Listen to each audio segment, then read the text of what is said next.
മുൻപ് ട്വിറ്റർ ആയിരുന്ന ഇപ്പോൾ എക്സ് ഹാൻഡിലിൽ പ്രചരിക്കുന്ന ചില രസകരമായിട്ടുള്ള വീഡിയോകളുണ്ട്. അതായത് പാകിസ്ഥാനികളുടെ പ്രതികരണങ്ങളാണ് നമുക്കതിൽ കാണാനായി സാധിക്കുന്നത്. അതിൽ ഞാൻ കണ്ട രസകരമായിട്ടുള്ള ഒരു പ്രതികരണം എന്ന് പറയുന്നത് ഒരു പാകിസ്ഥാനി പൗരൻ്റേതാണ്. അദ്ദേഹം പറയുന്നത്, എന്നെ ഇനി പാകിസ്ഥാനിൽ കയറ്റിയില്ലെങ്കിലും കൊന്നുകളഞ്ഞാലും പ്രശ്നമില്ല, പക്ഷേ എനിക്കിത് പറയാതെ നിവൃത്തിയില്ല.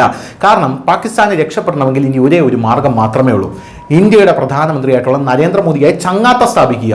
അതിനുശേഷം പാകിസ്ഥാൻ ഭരിക്കാൻ പാകിസ്ഥാനിലെ ഭരണാധികാരികൾ ഇവിടെ ഭരണം നിർവഹിക്കുക. അപ്പോൾ നമ്മുടെ രാജ്യം സുഗമമായി മുന്നോട്ട് പോകും. ഇനി പാകിസ്ഥാന് ഇന്ത്യയുടെ ഭരണാധികാരിയായിട്ടുള്ള മോദിയുമായി ചങ്ങാത്ത സ്ഥാപിക്കാതെ ഒരു ലൈഫ് ഇല്ല, അല്ലെങ്കിൽ ഒരു ഫ്യൂച്ചർ ഇല്ല എന്ന് പോലും അദ്ദേഹം പറഞ്ഞു വെക്കുന്നുണ്ട്. ഇത് ഞാൻ കണ്ട ഒരു വീഡിയോ ആണ് എക്സിൽ. സമാനമായ ഒരു വീഡിയോ ഇപ്പോൾ എക്സിൽ പ്രചരിക്കുന്നുണ്ട്. അത് ഇസ്ലാമാബാദിലെ ലാൽ മസ്ജിദ് എന്ന് പറഞ്ഞൊരു മസ്ജിദിൽ നിന്നുള്ളതാണ്. ആ മസ്ജിദിൽ അവിടെ ഉള്ള ഒരു പുരോഹിതൻ, അതായത് മസ്ജിദിലെ മൗലവിയോ ആ മസ്ജിദിൽ മുക്രിയോ ആരെങ്കിലും ആയിക്കൊള്ളട്ടെ, ഒരു പുരോഹിതൻ അവിടെയുള്ള ആൾക്കാരോട് നോക്കി ഉറക്കെ ആക്രോശിക്കുകയാണ്. അതായത് പാകിസ്ഥാന്റെ പോരാട്ടം ദേശീയതയ്ക്ക് വേണ്ടിയുള്ള പോരാട്ടമാണ്, അത് തീവ്രവാദത്തിന്റെ പോരാട്ടമല്ല. അങ്ങനെ ദേശീയതയ്ക്ക് വേണ്ടിയുള്ള ആ ഒരു പോരാട്ടത്തിൽ നിങ്ങളെല്ലാവരും കൂടെ നിൽക്കില്ലേ എന്നുള്ളതാണ് അയാൾ ചോദിക്കുന്ന പ്രധാനപ്പെട്ട ഒരു ചോദ്യം എന്ന് പറയുന്നത്. പാകിസ്ഥാന്റെ പോരാട്ടം ഇസ്ലാമിന്റെ പോരാട്ടമല്ല, ദേശീയതയുടെ പോരാട്ടമാണ്. ഇന്ത്യയിലുള്ളതിനേക്കാൾ കൂടുതൽ അടിച്ചമർത്തൽ പാകിസ്ഥാനിലുണ്ട് എന്നും ഇയാൾ പറയുന്നുണ്ട്. ഇന്ത്യയുമായി യുദ്ധമുണ്ടായാൽ പാകിസ്ഥാനെ പിന്തുണയ്ക്കുമോ, നിങ്ങൾ എത്ര പേർ പിന്തുണയ്ക്കും, കൈവെക്കൂ എന്നാണ് ഈ പുരോഹിതൻ വളരെ ആവേശഭരിതമായി ചോദിക്കുന്നത്. നിർഭാഗ്യമെന്ന് പറയട്ടെ, ഒറ്റ മനുഷ്യർ പോലും കൈ പൊക്കിയില്ല എന്നുള്ളതാണ് നമുക്ക് മനസ്സിലാക്കാൻ സാധിക്കുന്നത്. ആ വീഡിയോയിൽ നമുക്ക് കാണാനായിട്ട് സാധിക്കുന്ന പ്രധാനപ്പെട്ട ഒരു കാര്യം എന്ന് പറയുന്നത്, ആരും കൈ പൊക്കിയില്ല. ഇന്ത്യയുമായി യുദ്ധമുണ്ടായാൽ പാകിസ്ഥാനെ പിന്തുണയ്ക്കുമോ എന്ന് പുരോഹിതൻ ആളുകളോട് ചോദിക്കുന്നു, ആരും കൈ ഉയർത്തിയില്ല. തീവ്രവാദത്തിന് അവിടെയുള്ള ആൾക്കാർ പിന്തുണയ്ക്കുന്നില്ല എന്നുള്ള ഒരു ക്യാപ്ഷനിലാണ് ഈ വീഡിയോ ഇപ്പോൾ സമൂഹ മാധ്യമങ്ങളിൽ പ്രചരിക്കുന്നത്. ഖൈബർ പഖ്തൂൺഖയിൽ നിന്നുള്ള ഒരു പുരോഹിതന്റെ മറ്റൊരു വീഡിയോയും ഇന്റർനെറ്റിൽ പ്രചരിക്കുന്നുണ്ട്. നിങ്ങൾ പഷ്തൂണുകളെ വളരെയധികം ദ്രോഹിച്ചു, ഞങ്ങൾ നിങ്ങളുടെ കൂടെ നിൽക്കുമെന്ന് നിങ്ങൾ കരുതുന്നുണ്ടോ? ഞങ്ങൾ നിങ്ങൾക്ക് വേണ്ടി സിന്ദാബാദ് വിളിക്കുമെന്ന് നിങ്ങൾ കരുതുന്നുണ്ടോ? പറയൂ, ഞാൻ ശരിയോ തെറ്റോ? നിങ്ങൾ ഞങ്ങളുടെ ഭൂമിയെ അടിച്ചമർത്തി, നിങ്ങൾ പഷ്തൂണുകളെ ഞങ്ങളെ അടിച്ചമർത്തി. ഖൈബർ പഖ്തൂൺഖ മൗലാന ഒരു വീഡിയോയിൽ ഇങ്ങനെയാണ് പറയുന്നത്. അതായത് ഖൈബർ പഖ്തൂൺഖയുടെ ആൾക്കാർക്ക് പോലും ഇന്ത്യ പാകിസ്ഥാനെ ആക്രമിച്ച് കീഴ്പ്പെടുത്തണം എന്നുള്ളതാണ് ആഗ്രഹം. അവർക്ക് സ്വാതന്ത്ര്യം വേണം എന്നുള്ളതാണ് അവരുടെ പ്രധാനപ്പെട്ട കാര്യം. എന്തു തന്നെയായിരുന്നാലും വലിയ രീതിയിൽ ഇപ്പോൾ ഈ വീഡിയോ പ്രചരിക്കുന്നതും നമുക്ക് കാണാം. നമുക്ക് ഈ വീഡിയോ ഒന്ന് കണ്ട ശേഷം എന്തായാലും ഈ വാർത്ത അവസാനിപ്പിക്കാം. अगर पाकिस्तान हिंदुस्तान की जंग में आप में से कितने लोग पाकिस्तान का साथ दें, ये हाथ खड़ा करें।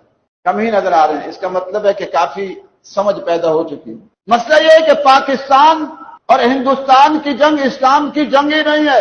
पाकिस्तान की जंग कौमियत की जंग है। और आप सल्लल्लाहु अलैहि वसल्लम ने फरमाया, किसी ने पूछा कि एक शख्स कौमियत के लिए लड़ता है, शुजाअत के लिए लड़ता है और गैरत के लिए लड़ता है, तो कौन अल्लाह के रास्ते में है?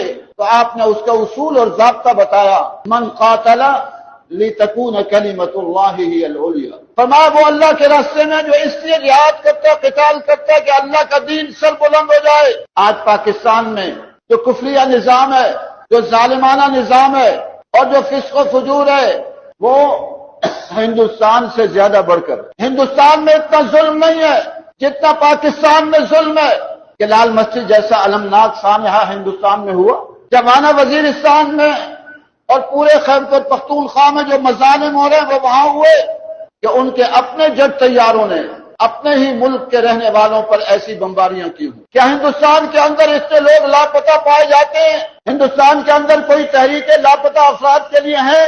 लोग लापता अफराद के लिए तहरीकें चला कर धरने दे देकर थक कर मजबूर होकर घरों में बैठ के अल्लाह से मांगे। कितनी मसूरात यहां बैठी रही। बिलोच लापता, पख्तून लापता, अब तो तहरीक इंसाफ के लोग लापता, सहाफी लापता, उलमाए किराम लापता। यहां जो जुल्म है, और यहां नहीं, अक्सर मुसलमान ममालिक का यही हाल है।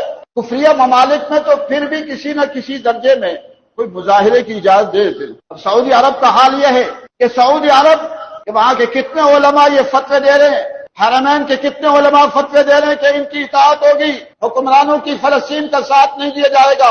गलत फतवा है। कुरान और सुन्नत की तालीमात हमें ये कहती है, तावनु अलल बिर्रि वत्तक़वा वला तावनु अलल इस्मि वल उद्वान, कि नेकी और तकवा के कामों में ताउन होगा, वला तावनु अलल इस्मि वल उद्वान, गुनाह के और जुल्म के कामों में ताउन नहीं होगा। News desk news India Malayalam.